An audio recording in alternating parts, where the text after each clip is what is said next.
Chad Gable अपना match नहीं हारे हैं। एंड में तुम्हें बताता हूँ क्या हुआ था। तो मंडे नाइट रॉ की शुरुआत होती है ड्रू मैकिंटायर से। ड्रू मैकिंटायर अपना प्रोमो कट करते हैं जिसमें वो कहते हैं कि भाई शुरुआत में ही वो सेथ रॉलिंस को काफी कुछ कहने लगते हैं कि तुम काफी सेल्फिश हो, अपने लिए काम करते हो और मैंने तुम्हें कितना समझाया कि ये सब मत करो, लेकिन वो गधा अपना खुद का एक अलग एजेंडा चला रहा है और उसने जाकर उस टैग टीम मैच को एक्सेप्ट कर लिया। मैंने कोडी रोड्स को समझाया था, कम से कम वो तो कोडी रोड्स तो कम से कम सही है, वो अपनी लाइन पर है, उसे अपनी फिनिश स्टोरी करनी है और मैंने उसे समझाया था और वो कर रहा है। लेकिन तुम क्या कर रहे हो, तुम्हें वहां पर नहीं होना चाहिए। इसके बाद ड्रू मैकिंटायर सीएम पंक पर शॉट ले लेते और सबको, पूरे अरीना को कहते हैं कि तुम सबको खुश होना चाहिए कि मैंने सीएम पंक को यहाँ से निकाल दिया। इसके बाद सब लोग सीएम पंक के नारे लगाने लगते हैं। उसके बाद ड्रू मैकिंटायर कहते हैं कि तुम जानते हो सबसे बड़ी फिल्म क्या है, सबसे बड़ी पिक्चर क्या है। देन पूरा अरीना सीएम पंक के और ज्यादा नारे लगाने लगता है। तो ड्रू मैकिंटायर कहते हैं कि नहीं, सीएम पंक बड़ी पिक्चर नहीं है, एक्चुअली उसे तो मुझे एक गिफ्ट कार्ड भेजना चाहिए कि मैं उसे अभी भी जो है महत्वपूर्ण बनाए रख रहा हूँ यहाँ पर। उसकी बातें हो रही हैं। वैसे मैं कह रहा था कि बड़ी पिक्चर क्या है, बड़ी पिक्चर सेथ रॉलिंस नहीं है, कोडी रोड्स नहीं है, ड्रू मैकिंटायर नहीं है, बड़ी पिक्चर है द रॉक। चलो मैं तुम्हें समझाता हूँ, तुम्हें जो है WWE का इतिहास बताता हूँ। वैसे तुम्हें खुद की कंट्री का इतिहास नहीं पता तो तुम छोड़ो यार, तो मैं तुम्हें WWE का बताता हूँ कि WWE अब देखो कितना पॉपुलर हो चुका है। हम सोल्ड आउट अरीनास कर रहे हैं, हर जगह पर हमारी बातें हो रही हैं, million and billions of views हमारे पास आ रहे हैं और हम फिलहाल ऑन द टॉप हैं और फ्यूचर में भी यही होने वाला है। हम जो है इस दुनिया के सबसे बेहतरीन टैलेंट्स हैं और सबसे बड़े सुपरस्टार्स हैं। ये काफी कुछ लोगों से बड़ा है, सेथ रॉलिंस से बड़ा है, मुझसे बड़ा है, कोडी रोड्स से भी ज्यादा बड़ी हैं ये चीजें, ये कंपनी और इसका फ्यूचर। लेकिन सेथ रॉलिंस क्या कर रहा है, वो सब बर्बाद करने पर तुला हुआ है। वो एक सेल्फिश इंसान है, सिर्फ अपने बारे में ही सोच रहा है चीजें। उसे बस बड़ी बड़ी स्पॉटलाइट्स चाहिए, इसलिए वो 2 नाइट्स पर कंप्लीट करना है और अपने ऊपर जो है स्पॉटलाइट लेनी है, बस इसीलिए वो ऐसा सब कर रहा है। और ये जो WWE का फ्यूचर है अब वो ड्रू मैकिंटायर और जो लॉकर रूम में फ्यूचर है उसके हाथों में होगा जब ड्रू मैकिंटायर चैंपियन बनेगा और सेथ रॉलिंस। और तभी यहाँ पर सेथ रॉलिंस का म्यूजिक बजने लगता है और सेथ रॉलिंस कहते हुए आते हैं ड्रू ड्रू ड्रू, एक क्षण के लिए अपनी बड़े से मुंह को बंद रखो। वैसे यहाँ पर वो द रॉक के ऊपर शॉट ले लेते हैं क्योंकि वो सेम द रॉक के आइकॉनिक स्टाइल में ही इस बात को कहते हैं shut your mouth big man. और पूरा जो क्राउड है वो सेथ रॉलिंस का गाना गाने लगता है, लेकिन सेथ रॉलिंस कहते हैं कि रुक जाओ, हम वो करेंगे, हम गाना गाएंगे, लेकिन फिलहाल जो है ड्रू को जो है मेरी अटेंशन चाहिए कुछ ज्यादा ही। तो सुनो ड्रू, तुम्हें मेरी अटेंशन चाहिए, देखो मेरे मुंह पर एक और क्लेमर मारो, तुम मेरी पूरी अटेंशन ले लोगे, चलो कम ऑन मारो मेरे मुंह पर। और भाई सेथ रॉलिंस यहाँ पर बैठ जाते हैं और कहते हैं कि क्लेमर मारो मेरे चेहरे पर। और उसके बाद सेथ रॉलिंस कहते हैं कि आओ मैं भूल गया, तुम सामने से कभी वार ही नहीं करते हो, तुम एक डरपोक हो, एक कायर इंसान हो, चलो पीछे से मारो, तुम पीछे से मारो मेरे, चलो। उसके बाद ड्रू मैकिंटायर कहने लगते हैं कि ये उससे भी ज्यादा बेकार है जो तुम कर रहे हो आजकल, और मैं सिर्फ तुमसे बात करना चाहता हूँ, सिंपली अच्छे तरीके से बात करना चाहता हूँ। मैं जानता हूँ तुम ये सब क्यों कर रहे हो और हाँ तुम सही थे, तुम बिल्कुल सही थे। मुझे याद है तुमने जब तुम्हारा और मेरा क्राउन जूल में मैच हुआ था उससे पहले तुमने मुझसे क्या कहा था, तुमने हंस कर कहा था कि ड्रू यहाँ पर आना छोड़ दो, तुम ब्लड लाइन के बारे में मत सोचो, उनसे ऊपर उठो। ऐसी ऐसी एडवाइस तुमने मुझे दी थी उस टाइम पर, कहा था कि ब्लड लाइन से दूर रहो और अपने आप को ऊपर लाओ, और मैंने वो किया। अब मैं उभर चुका हूँ, मैं ब्लड लाइन से दूर हो चुका हूँ, अब मैं उनके बारे में नहीं सोचता हूँ, मैं सोचता हूँ वर्ल्ड हैवीवेट चैंपियनशिप के बारे में, मंडे नाइट रॉ के बारे में।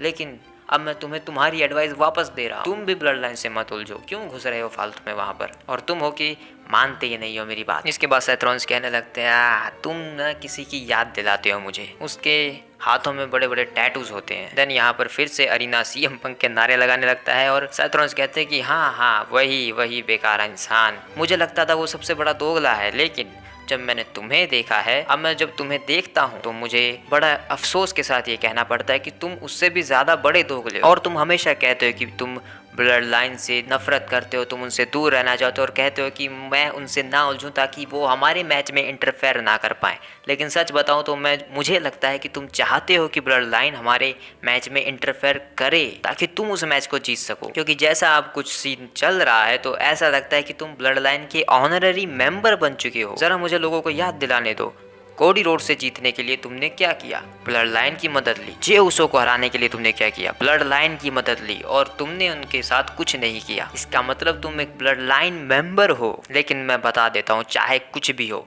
मैं जाऊंगा रेसलमेनिया नाइट 1 पर अपने दोस्त कोडी रोड्स के साथ द रॉक और रोमन रेंस के सामने, वहां पर पूरी ब्लड लाइन को खत्म करूंगा। उसके बाद मैं नाइट 2 पर तुम्हारे सामने आऊंगा और वैसा ही होगा जैसा हमेशा हमारे मैचेस में होता है। मैं तुम्हारा सर एक स्टॉम्प के साथ इस जमीन में गाड़ दूंगा, उसके बाद सब लोग मेरा गाना गाएंगे और तुम उसे सुनोगे। तो भाई यहाँ पर जो है ड्रू मैकिंटायर को गुस्सा दिलाने की कोशिश करते हैं सेथ रॉलिंस, और इसी बात पर ड्रू मैकिंटायर ये कहने लगते कि मैं जानता हूँ तुम क्या करवाना चाहते हो मुझसे, तुम चाहते हो कि मैं तुम्हारे ऊपर अटैक करूँ, लोगों की अटेंशन तुम्हारे ऊपर आ जाए उस वजह से, लेकिन मैं ऐसा नहीं करने वाला, मैं तुम्हारे ऊपर रेसलमेनिया में ही अटैक करूंगा। और इसके बाद ड्रू मैकिंटायर चले जाते हैं रिंग छोड़कर। तभी सेथ रॉलिंस पीछे से कहते हैं, और ड्रू रुको रुको रुको, तुम ऐसे नहीं जा सकते, तुम जानना चाहते थे ना कि मैं तुम्हें अटेंशन क्यों नहीं दे पा रहा हूँ, क्योंकि मेरे सामने जो चीजें हैं, the rock, Roman Reigns, blood line, मेरा वर्ल्ड हेवीवेट चैंपियनशिप और ये सब कुछ जो भी मेरे खिलाफ चीजें खड़ी हैं वो सब बहुत ज्यादा बड़ी हैं, और तुम उनमें सबसे नीचे और सबसे, मैं तो कहूंगा, कुछ हो ही नहीं उनके सामने। तो वही इस बात से ड्रू मैकिंटायर को और गुस्सा दिला देते हैं सेथ रॉलिंस, और ड्रू मैकिंटायर भागे भागे वापस आते हैं रिंग के अंदर। आते आते वो वापस मुड़ के चले जाते हैं यहाँ से, और ड्रू मैकिंटायर काफी ज्यादा फ्रस्ट्रेट हो जाते हैं। यहाँ पर माइंड गेम्स चल रही थी भाई यहाँ पर सेथ रॉलिंस की तरफ से, जो वो हमेशा करते हैं, लेकिन ड्रू मैकिंटायर भी अब काफी चालाक हो चुके हैं, तो वो माइंड गेम्स से बचने के तरीके जानते हैं। इसके बाद शो पर बेकी लिंच आती हैं, क्योंकि उनका मैच है अगेंस्ट लिव मॉर्गन, और भाई क्या ही गजब का मैच था ये, हर एक मोमेंट भाई इस मैच का गजब का था। अब भाई जब दो फेवरेट सुपरस्टार्स लड़ रहे हो तो वैसे तो मैच कमाल का ही होगा, लेकिन ये मैच उससे भी ज्यादा बढ़िया था भाई। दिस इज ऑसम के नारे भी लगे इस मैच में, और दोनों की तरफ से जो इनके पास भाई जितने भी मूव्स थे भाई वो सारे के सारे इस मैच में इन्होंने लगा दिए। लेकिन भाई एंड में जब लिव मॉर्गन टॉप रोप से छलांग लगाने गई तो बेकी लिंच ने उन्हें कैच करके लगा दिया वन हैंडल स्लैम, और इसी के साथ 1 2 3 इस मैच को बेकी लिंच यहाँ पर जीत जाती हैं, और लिव मॉर्गन जो है यहाँ से रिंग से जाने लगती हैं। तभी रिया रिप्ली का म्यूजिक हिट होता है और रिया रिप्ली रिंग की तरफ बढ़ने लगती हैं, लेकिन यहाँ पर हमें एक छोटा सा फेस ऑफ देखने को मिलता है लिव मॉर्गन और रिया रिप्ली का, जिसमें लिव मॉर्गन रिया रिप्ली को कहती हैं कि मैं तुमसे बदला तो जरूर लूंगी जो भी तुमने मेरे साथ किया था। देन उसके बाद रिया रिप्ली रिंग के अंदर बेकी लिंच के सामने खड़ी हो जाती है और कहने लगती हैं बधाई हो तुम आज जीत गई, तुम हमेशा ही जीत जाती हो और तुम यहाँ पर रोज आती हो, तुम हर हफ्ते यहाँ पर आकर अपने आप को साबित करने की कोशिश करती हो, तुम कहती हो कि तुम चाहती हो कि तुम बनो सबसे बेस्ट, अपने आप को बेस्ट साबित करना चाहती हो और कुछ नहीं, लेकिन मैं जानती हूँ अंदर से तुम क्या हो, तुम्हें बस एक बहाना चाहिए ताकि तुम यहाँ पर लड़ो और छोटी मोटी इंजरी ले लो, जिस वजह से जब मैं तुम्हें रेसलमेनिया में हराऊं तो तुम्हारे पास एक बहाना हो कि तुम क्यों हार गई रिया रिप्ली से, और तुम कहती हो कि तुम ये सब सिर्फ इन अरीना लोगों के लिए कर रही हो, अपने फैंस के लिए कर रही हो, लेकिन तुम सिर्फ हर रोज एक बहाना ढूंढने का प्रयास कर रही हो और कुछ नहीं। इसके बाद भाई यहाँ पर सब भाई मामी मामी के चैंट्स लगाते हैं, जबकि सामने बेकी लिंच खड़ी, भाई बेकी के चैंट्स कोई नहीं लगाता। इसी वजह से भाई बेकी लिंच भड़क जाती है और बेकी लिंच फिर कहती है हाँ तुम सब मामी को पसंद करते हो और तुमने सही कहा, मैं यहाँ पर रोज़ लड़ती हूँ, यहाँ पर मेहनत करती हूँ लोगों के लिए ताकि ये लोग मुझ पर भरोसा करें, और हाँ अब मुझे कोई फ़र्क नहीं पड़ता कि ये लोग क्या चाहते हैं या फिर ये लोग क्या सोचते हैं, लेकिन मैं जानती हूँ मुझे क्या करना है, मैं तुम्हारे सामने वहाँ पर रेसलमेनिया में आऊँगी और चाहे कुछ भी हो जाए, चाहे मेरे सामने पूरी दुनिया ही क्यों ना खड़ी हो, मैं तुम्हें हराऊंगी वहां पर और मैं सबको हराऊंगी। तो वही बेकी लिंच यहाँ पर काफ़ी कुछ कहकर काफ़ी फ्रस्ट्रेटेड वे में यहाँ से चली जाती हैं, जैसे ड्रू मैकिंटायर चले गए थे। और बैक स्टेज में लिव मॉर्गन बैठी हुई होती हैं, अपने हार को एक्सेप्ट कर रही होती है, वहाँ पर बेकी लिंच आ जाती हैं और वो स्पोर्ट्समैन स्पिरिट दिखाती हैं हाथ मिलाकर, और जब ये दोनों हाथ मिला रहे होते तो पीछे से यहाँ पर नाया जैक्स आकर इन दोनों के ऊपर अटैक कर देती है। लिव मॉर्गन को भाई वहाँ पर बैक स्टेज में कहीं पर फेंक देती है और बेकी लिंच को उठाकर टेबल के आर पार कर देती है नाया जैक्स। यहाँ पर ऑफिशियल्स आकर नाया जैक्स को यहाँ से जाने के लिए कह देते हैं। इसके बाद शो पर बेकी लिंच जो है वो नाया जैक्स को चैलेंज करती हैं अगले हफ्ते के लिए कि तुम अपनी हरकतों से बाज नहीं आओगी, इसलिए मुझे ये करना तो नहीं चाहिए, लेकिन अगले हफ्ते तुम और मैं एक लास्ट मैन स्टैंडिंग मैच में कंप्लीट करेंगे। इसके बाद वही स्मैकडाउन और मंडे नाइट रॉ के जनरल मैनेजर्स जो हैं वो एक मेजर अनाउंसमेंट करते हैं अनडिस्प्यूटेड टैग टीम चैंपियनशिप्स को लेकर। वो कहते हैं कि ये साल की सबसे बड़ी रेसलमेनिया होने वाली है, इसलिए हमने डिसाइड किया है कि जजमेंट डे जो है डेमियन प्रीस्ट और फिन बैलर वो अपने टाइटल को डिफेंड करेंगे 5 और टीम्स के साथ रेसलमेनिया 40 में। उसके क्वालिफिकेशन मैचेस होंगे मंडे नाइट रॉ और स्मैकडाउन्स पर, और ऐसे करके रेसलमेनिया 40 में होगा एक 6 pack ladder match for the undisputed WWE tag team championships के लिए। तो भाई हमने तो मल्टी पर्सन मैच सोचा था गुंथर और लोगन पॉल के लिए, लेकिन यहाँ तो भाई WWE ने टैग टीम मैचेस को ही मल्टी पर्सन मैचेस बना दिया, वो भी 6 पैक लैडर मैच। भाई काफी गजब का मैच होता है भाई। 12 सुपरस्टार्स भाई लैडर के ऊपर चढ़ते हुए नजर आएंगे चैंपियनशिप्स को उतारने के लिए। लेकिन भाई इस बात से जजमेंट डे बिल्कुल भी खुश नहीं है। वो कहा, फिन बैलर कहने लगे कि इन दोनों ने हमसे पूछा भी नहीं इसके बारे में, हमें इनसे बात करनी होगी। तो जजमेंट डे जो है काफी गुस्से में एडम पियर्स और निक ऑल्डिस के पास चली जाती है और उनसे कहने लगते कि तुम ये क्या बकवास कर रहे हो, तुमने हमसे पूछा भी नहीं इसके बारे में। और एडम पियर्स और निक ऑल्डिस समझाते हैं कि देखो साल की सबसे बड़ी रेसलमेनिया है, इतिहास की सबसे बड़ी रेसलमेनिया होने वाली एक्चुअल में, तो ऐसे मैचेस बनते हैं। तो डेमियन प्रीस्ट कहते हैं कि क्यों बनते हैं, किसने किया ये आइडिया, पिच किसने किया था ये आइडिया। तो एडम पियर्स और निक ऑल्डिस कहते हैं कि हम दोनों ने किया है और हमने बात की है, हमने ऑसम ट्रूथ से भी बात की थी, मिज और R-Truth से हमने बात की थी इस बारे में। और डेमियन प्रीस्ट कहते हैं उनसे क्यों बात की, हमसे करनी चाहिए थी, कहाँ हैं वैसे वो लोग, मैं उन्हें आज ही दूंगा। एडम पियर्स कहते हैं कि वो यहाँ पर नहीं है, लेकिन तभी R-Truth टपक पड़ते हैं बीच में और एडम पियर्स कहते हैं तुम यहाँ पर क्यों आ गए। और R-Truth कहते हैं कि आज मंडे, मुझे मंडे को कहीं पे जाना था, मैं पूछने आया था। एडम पियर्स कहते हैं कि आज मंडे ही है। गलत टाइम पे गलत जगह पे आ गए भाई R-Truth। तो डेमियन प्रीस्ट फिर कहते हैं मुझे ये बंदा आज रात चाहिए एक मैच में, इसे ऑफिशियल करो एडम। इसके बाद शो पर एक टैग टीम मैच होता है, Maxxine Dupri and Ivy Nile versus Indi Hartwell and Candice LeRae. छोटा सा ही मैच होता है, लेकिन एंड में जब यहाँ पर मैक्सिम डुपरी कैटरपिलर लगाने जाती हैं जो ओटिस लगाते हैं वही तभी कैंडिस लरे यहाँ पर बीच में आ जाती है और वही मैच के अंदर ही जो है मैक्सिम डुपरी के ऊपर चढ़ जाती है और पता नहीं क्या क्या बकवास बात कहने लगती है कि तुम यहाँ पर डिजर्व ही नहीं करते हो, तुम जैसे सुपरस्टार्स यहाँ पर होने ही नहीं चाहिए और तुम तो सिर्फ शर्मिंदा कर रही हो अपने आप को और अपने मरे हुए भाई को भी। तो यहाँ पर भाई उनके स्वर्गवासी भाई के ऊपर भी बातें कर देती हैं, जिस वजह से मैक्सिम डुपरी थोड़ी डिप्रेस हो जाती है और वो जाने लगती है मैच छोड़कर। लेकिन इंडी हार्टवेल एक बिग बूट लगाती हैं, पिन करके इस मैच को इंडी हार्टवेल और कैंडिस लरे जीत जाते हैं। लेकिन क्या भाई कैंडिस लरे एक हिल टर्न जा रही हैं, मैं तो कहता हूँ भाई इंडी हार्टवेल को धोखा दे दे, चेयर से पीटे, तब मजा आएगा भाई हील टर्न में। इसके बाद शो पर माइकल कोल जो है वो अनाउंसर्स टेबल से उठकर आते हैं रिंग के अंदर और अनाउंस करते हैं कोडी रोड्स का स्वागत कीजिए, और कोडी रोड्स रिंग के अंदर आते हैं। देन माइकल कोल कहते हैं तो आप किस बारे में बात करना चाहेंगे। हाँ मैं भी ये कर सकता हूँ। तो वो यहाँ पर what you want be talk about जो कोडी जो का जो डायलॉग है वो लगा देते हैं माइकल कोल। देन उसके बाद माइकल कोल पूछते हैं कि तुमने जो किया, तुमने रॉक को चाटा मारा, अपने बॉस को चाटा मारा, तुम्हें डर नहीं लगा। उसने ये भी कहा कि तुम जब संडे में अगर तुम यूनिवर्सल चैंपियन नहीं बनोगे तो उसके बाद तुम्हें कभी भी उसके लिए मौका नहीं मिलेगा। तुम्हें कैसा लग रहा है ये सब करके, वो तुम्हारा बॉस है। तो कोडी रोड्स कहते हैं कि हाँ तुमने सही कहा, वो मेरा बॉस है, वो बोर्ड ऑफ डायरेक्टर है, और अगर ऐसा सच में है तो मैं तुम्हें बता देता हूँ, मुझे काफ़ी अच्छा लगा अपने बॉस को चाटा मारकर, अपने बॉस को थप्पड़ मार के मुझे काफ़ी बढ़िया लगा। और हाँ द रॉक क्या है, वो हॉलीवुड स्टार है, वो टेरामाना बेचता है, वो बिजनेसमैन है, लेकिन इससे ज़्यादा वो एक रेसलर है। तो उसे जो चाटा लगा वो समझता है कि उसे वो क्यों लगा और वो किस लिए था, तो इसलिए मुझे नहीं लगता कि कोई दिक्कत वाली बात है। इसके बाद माइकल कोल पूछते हैं कि ठीक है ये सब, लेकिन तुम्हारा टैग टीम मैच होने वाला है नाइट 1 के ऊपर, जिसमें सेथ रॉलिंस तुम्हारा पार्टनर होने वाला है, और जो मैच होने वाला है और तुम क्यों कर रहे हो वो, अगर तुम वो करते हो तो अगर तुम उसे हार जाते हो तो अगली नाइट पर तुम एक ब्लड लाइन रूल मैच में हो सकते हो जिसमें कोई रूल्स ही नहीं होंगे। और इससे भी ज्यादा बड़ी बात, तुम सेथ रॉलिंस को अपने साथ लेकर चल रहे हो। मैं तुम्हें समझाने की कोशिश करता हूँ, सेथ रॉलिंस वो बंदा है जो आज के टाइम पर सबसे डोमिनेटिंग चैंपियन है, सबसे बढ़िया चैंपियन है, और इससे भी बड़ी बात वो आखिरी बंदा है जिसने रोमन रेंस को एक मैच में हराया था, भले ही डिस्क्वालिफिकेशन की वजह से हो, लेकिन हराया था। तो सेथ रॉलिंस को कभी रीमैच नहीं मिला, जबकि वो स्ट्रीक को एंड भी कर सकता है रोमन रेंस की खुद से, और वो हमेशा टॉप पर जाने के लिए कुछ भी कर सकता है। तो तुम उसे अपने साथ लेकर क्यों चल रहे हो? और तुम दोनों के बीच तो काफ़ी बड़ी हिस्ट्री भी रही है, तुम दोनों आपस में लड़े भी हो।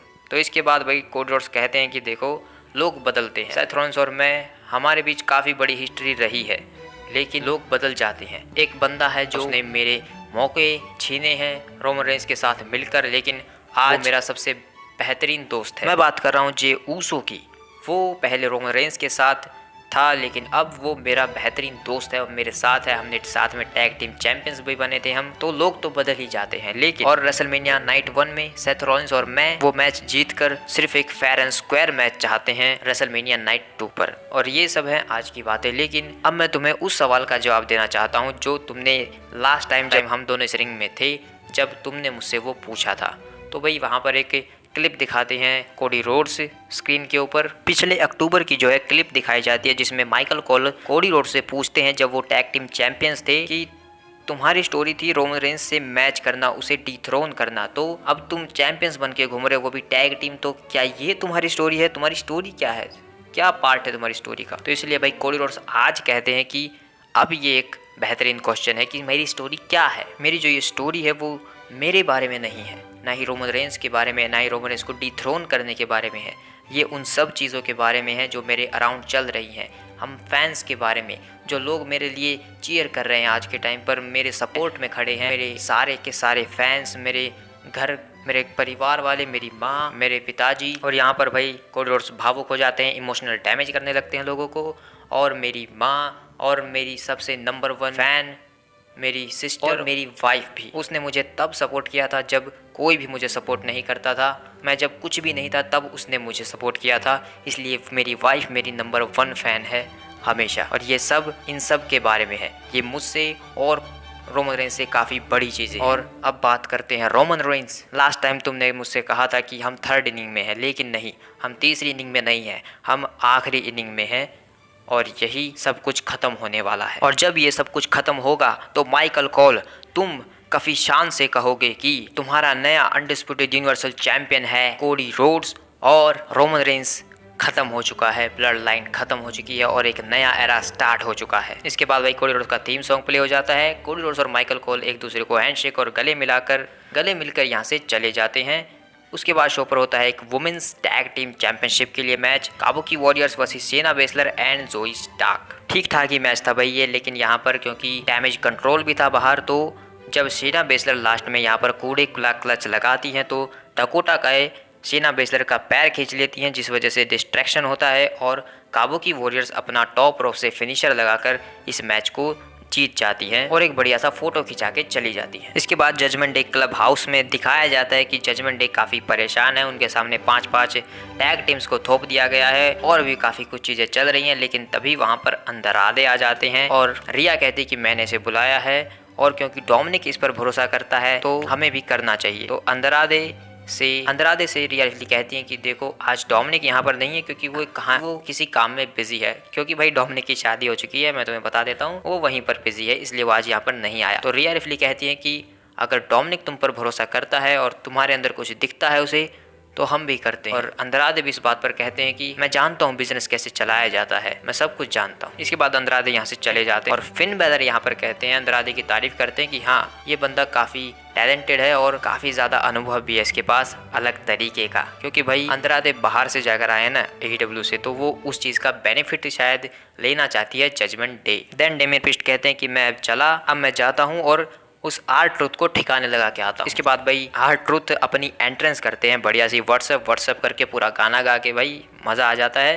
डेमियन प्रीस्ट भी आते हैं और शो के ऊपर ये मैच स्टार्ट होने से पहले ही एंट्रेंस के दौरान ही डेमियन प्रीस्ट जो है R-Truth को बजा देते हैं। देन जो है ये मैच स्टार्ट होता है और R-Truth भाई इसमें फिर से जॉन सीना की आत्मा घुस गई थी और यहाँ पर वो जॉन सीना का जो आइकॉनिक कॉम्बो है वो लगाते हैं, यू कैन सी मी करके ए भी लगाते हैं लेकिन किक आउट कर देते हैं डेमियन प्रीस्ट। उसके बाद STF भी लगाते हैं, लेकिन भाई बाहर जब DIY R-Truth को सपोर्ट करने के लिए आती है तो यहाँ पर पीछे से जजमेंट डे के बाकी मेंबर जो है DIY पर अटैक कर देते हैं, जिस वजह से R-Truth जो है वो डिस्ट्रैक्ट हो जाते हैं इस मैच से और वो टॉप रोप से DIY और फिन बैलर और JD मैकडोनाल्ड के ऊपर छलांग लगा देते हैं। लेकिन जैसे वो रिंग के अंदर आते हैं वो जाते हैं साउथ ऑफ हेवन। उसके बाद 1-2-3 डेमियन प्रीस्ट इस मैच को जीत जाते हैं। लेकिन भाई JD अभी भी नहीं मानता है, वो DIY तमाशो चांपा के ऊपर पीछे से अटैक कर देता है, जिस वजह से फिन बैलर को भी फिर वापस से आना पड़ता है रिंग के अंदर और यहाँ पर DIY और R-Truth भाई सबको पूरी तरीके से डिस्ट्रॉय कर देती है जजमेंट डे। भाई पहले उनका दिमाग फिरा हुआ है कि इतने बड़े टैग टीम मैच में डाल दिया है उन्हें रेसलमेनिया के लिए, तो भाई जजमेंट डे से पंगा फिलहाल तो नहीं लेना चाहिए शायद किसी को। इसके अलावा भाई बडी मर्फी और रिया रिफ्ली की जो है एक फोटो हमें WWE की तरफ से ही दिखाई जाती है, तो भाई ये बहुत बड़ी बात है कि उन्होंने बडी मर्फी को यहाँ पर मेंशन, मतलब भाई मंडे नाइट रॉ के शो के ऊपर हमें ये पिक्चर देखने को मिली बडी मर्फी की, जिस वजह से भाई मेरे तो होप काफ़ी ज़्यादा बढ़ चुके हैं कि भाई बडी मर्फी फाइनली कभी ना कभी ज़रूर रिटर्न करने वाले हैं WWE में, क्योंकि भाई बडी मर्फी मेरे लिए वो सुपरस्टार है जिसकी वजह से मैं शायद आगे चलकर WWE को काफ़ी ज़्यादा एंजॉय करने वाला हूँ और मैं देख सकता हूँ WWE इस सुपरस्टार के लिए। और भाई जब बडी मर्फी आएंगे तो जजमेंट डे में काफ़ी ज़्यादा ड्रामा होने वाला है। लेकिन भाई इसके बाद शो के ऊपर आते हैं जे ऊसो और भाई वो अपने प्रोमो को स्टार्ट करते हैं। मेन इवेंट जे उसो तुम्हारी सिटी में आ चुका है ये बोलकर। देन उसके बाद वो सीधा बोलते हैं जिमी उसो हीट, मैं जो है मंडे नाइट रॉ पर आया था हीट, क्योंकि मुझे एक नई शुरुआत करनी थी हीट, लेकिन तुमने मुझे वो नहीं करने दिया हीट।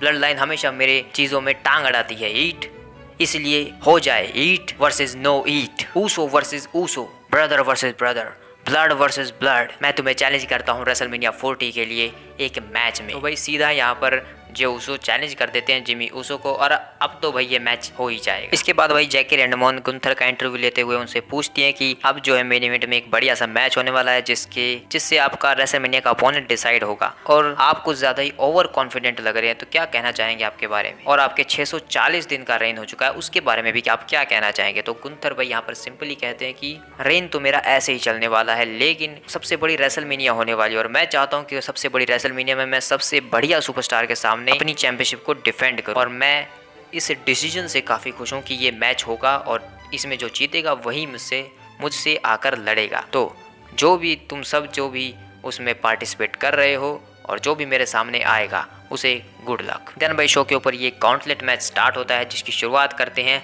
रिकोशेट और जेडी मैकडोना, और भाई ये दोनों इस मैच को काफ़ी टाइम तक चालू रखते हैं, ये दोनों ही सुपरस्टार्स, क्योंकि भाई दोनों ही हाई फ्लायर्स हैं और काफ़ी हाई फ्लाइंग मूव्स जो है वो दिखाते हैं पूरे मैच में। लेकिन एंड में यहाँ पर 360 स्प्लैश लगाकर रिकोशेट जो है वो एलिमिनेट कर देते हैं जेडी मैकडोना को। इसके बाद ब्रॉन्सन रीड एंटर करते हैं मैच में और रिकोशेट जो है आते ही उनके ऊपर अटैक कर देते हैं। मोमेंटम जो है नहीं देना चाहते थे वो ब्रॉन्सन रीड को, क्योंकि वो काफ़ी थक चुके हैं इस मैच में, और इसी वजह से भाई रिकोशेट इस मैच से यहाँ पर एलिमिनेट हो जाते हैं। ब्रॉन्सन रीड टॉप रोप से अपना फिनिशर लगाकर तोड़ देते हैं रिकोशेट की रीड। उसके बाद वो एलिमिनेट हो जाते हैं रिकोशेट। तब सैमी ज़ेन आते हैं उसके बाद, और Sami Zayn versus Bronson Reed का मैच थोड़ी देर के लिए हमें देखने को मिलता है। और भाई मुझे काफ़ी शक था कि ब्रॉन्सन ब्रीड हारेंगे इस मैच में, लेकिन यहाँ पर जब टॉप रोप पर मामला चला जाता है तो रिवर्सल कर देते हैं सैमी ज़ेन और पावर बॉम्ब लगाकर यहाँ पर ऐसा पिन करते हैं कि ब्रॉन्सन ब्रीड यहाँ पर एलिमिनेट हो जाते हैं। लेकिन भाई ये ब्रॉन्सन ब्रीड है, रीड तोड़े बिना नहीं मानेगा, तो ये मैच हार चुका है, लेकिन उसके बावजूद सैमी ज़ेन की रीड तोड़ के यहाँ से चला जाता है अपना फिनिशर लगा के। और उसके बाद आते हैं भाई शिंसुके नाकामुरा। भाई हर गॉन्टलेट मैच में ऐसा एक सीन हमें देखने को मिलता है जहाँ पर एक बंदा एलिमिनेट हो चुका है, उसके बावजूद वो बंदे पर अटैक करके चला जाता है। तो भाई इसलिए मुझे यहाँ पर लगा था कि शायद शिंसुके नाकामुरा अपना फिनिशर लगाकर एलिमिनेट कर देंगे आसानी से सैमी ज़ेन को, लेकिन नहीं भाई, सैमी ज़ेन रिवर्सल करके पिन कर देते हैं और ये मैच भी काफ़ी टाइम तक चलता है। लेकिन जब शिंसुके नाकामुरा टॉप रोप से खिंसासा की कोशिश करते हैं तो रिवर्सल करके यहाँ पर सैमी ज़ेन लगा देते हैं हलवा किक, और 1 2 3 करके नाकामुरा को भी एलिमिनेट कर देते हैं यहाँ पर। और अब एंड में आते हैं भाई चैड गेबल, और भाई सैमी ज़ेन काफ़ी थके हारे हुए हैं, तो चैड गेबल आते हैं और वो उसे उठाते हैं और कहते हैं कि एक मैन टू मैन हम मैच करेंगे अच्छे तरीके से। तो भाई इसलिए भाई ये मैच अच्छे वे में स्टार्ट होता है, दोनों एक दूसरे को रिस्पेक्ट दिखाते हुए इस मैच को स्टार्ट करते हैं। चैड गेबल को इस मैच में हलवा किक भी मिल जाती है खाने को, लेकिन भाई जब सैमी ज़ेन पिन करते हैं तो उसे रिवर्स पिन कर देते हैं, लेकिन सैमी ज़ेन यहाँ पर किक आउट कर देते हैं। देन एंड में जब चैड गेबल अपना जर्मन सुप्लेक्स फिनिशर लगाते हैं तो सैमी ज़ेन करते हैं किक आउट। उसके बाद चैड गेबल अचानक से एंगल लॉक में फंसा देते हैं सैमी ज़ेन को, लेकिन सैमी ज़ेन जो है एंगल लॉक को रिवर्सल करके कर देते हैं पिन। 1 2 3 इस मैच को जो है सैमी ज़ेन यहाँ पर जीत जाते हैं रोल अप पिन के जरिए। लेकिन भाई रेफरी का ध्यान नहीं गया, लेकिन ईगल आइस ने नोटिस कर लिया कि चैड गेबल के जो शोल्डर्स थे वो डाउन नहीं थे मैट के ऊपर, लेकिन रेफरी ने वो नहीं देखा। इस वजह से सैमी ज़ेन ही इस मैच को ऑफिशियली जीत चुके हैं। उसके बाद चैड गेबल सैमी ज़ेन दोनों एक दूसरे को स्पोर्ट्समैन स्पिरिट दिखाने की कोशिश करते हैं, भाई सिर्फ कोशिश करते हैं, क्योंकि चैड गेबल नहीं दिखाना चाहते। चैड गेबल काफ़ी फ्रस्ट्रेटेड हैं, लेकिन सैमी ज़ेन उन्हें समझाते हैं कि कुछ नहीं, हम ऐसे ही हैं, हमारे साथ ऐसा ही चलता रहता है आजकल। लेकिन तभी वहाँ पर गुंथर आ जाते हैं और गुंथर और सैमी ज़ेन के मैच को हाइप करके यहाँ पर रेसलमेनिया के मैच को हाइप करके यहाँ पर जो है मंडे नाइट रॉ खत्म हो जाती है और ये match Gunther versus Sami Zayn का ऑफिशियल हो चुका है। लेकिन भाई चैड गेबल जब रेफरी ने 1 2 और जब 3 वो काउंट कर रहे थे तो चैड गेबल के जो शोल्डर्स हैं वो मैट पर डाउन नहीं थे, यानी कि चैड गेबल इस मैच को नहीं हारे हैं। और अगली मंडे नाइट रॉ पर अगर कोई इस मुद्दे को उठाता है तो चैट गेबल को एक मौका जरूर मिलेगा। और फिर जो ये 1-on-1 मैच ऑफिशियल हुआ है, ये एक ट्रिपल थ्रेट मैच बन जाएगा। Sami Zayn versus Chad Gable versus Gunther intercontinental championship के लिए रेसलमेनिया 40 में। तुम्हें क्या लगता है, ऐसा होना चाहिए? लेकिन भाई अगले हफ्ते के लिए टैग टीम क्वालिफाइंग मैचेस होने वाले हैं, रॉ के ऊपर भी और स्मैकडाउन के ऊपर भी। तो रॉ के ऊपर जो होने वाले हैं वो हैं new day versus alpha academy, Akira Tozawa and Otis. भाई ये कैसा मैच है? एंड भाई DIY वर्सेस क्रीड ब्रदर्स और भाई ऑसम ट्रूथ वर्सेस इंडस शेर। तो भाई ऐसे मैच में डाला है कि इंडस शेर तो जीतने से रहे, क्योंकि ऑसम ट्रूथ तो फाइनल में ही जाने वाले हैं। तो भाई ये तो गलत बात है, हमारे इंडियन सुपरस्टार तो कभी जीतते ही नहीं है मैचेस को। ये WWE पता नहीं क्या बुक करती रहती है आजकल। और भाई the man Becky Lynch versus Nia Jax last women standing match भी होगा अगली मंडे नाइट रॉ के ऊपर। और भाई 25 मार्च को यानी कि अगली से अगली मंडे नाइट रॉ के ऊपर CM पंक लाइव होने वाले हैं। CM पंक आने वाले हैं, रिटर्न करने वाले हैं। क्या बोलेंगे? मैं हूँ रेसलमेनिया का होस्ट। और इसके अलावा भाई ड्रू मैकिंटायर और सेथ रॉलिंस मुझे पसंद नहीं करते, इसलिए मैं उनके मैच में टांग अड़ाने वाला हूँ। यही बोलेंगे और क्या बोलेंगे। तो भाई मिलते हैं किसी और वीडियो में, तब तक के लिए बाय बाय।